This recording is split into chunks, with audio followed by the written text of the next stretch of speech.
चोली के बढ़ता साइज के बा जवानी के कोरी रिवाइज।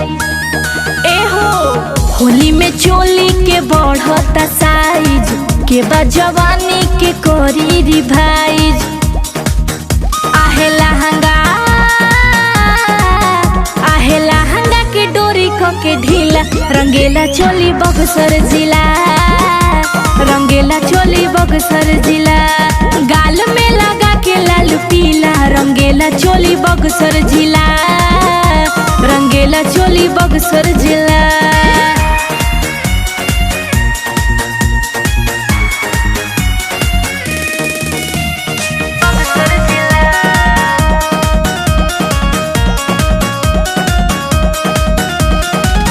लेके पिचुकारी साड़ी फाटल गोलंबर पर ज्योति चौक सीबी लाइन बाटे अभी नंबर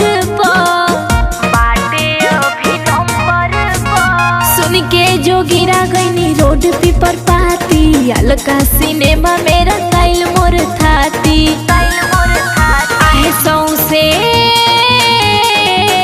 आहे सौ से बदन भइल गेला रंगेला चोली बक्सर जिला, रंगेला चोली बक्सर जिला।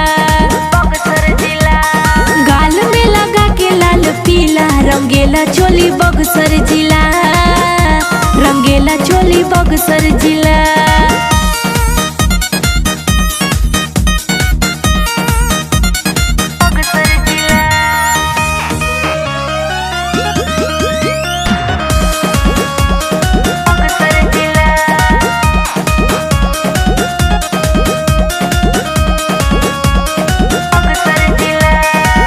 लॉस फस लहंगा हमार भइल सिंडिकेट हो।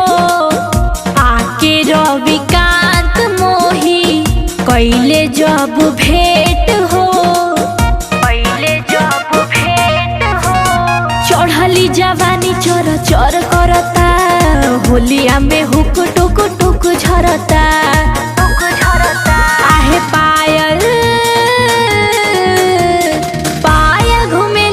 के किला रंगेला चोली बक्सर जिला, रंगेला चोली बक्सर जिला। गाल में लगा के लाल पीला रंगेला चोली बक्सर जिला, रंगेला चोली बक्सर जिला।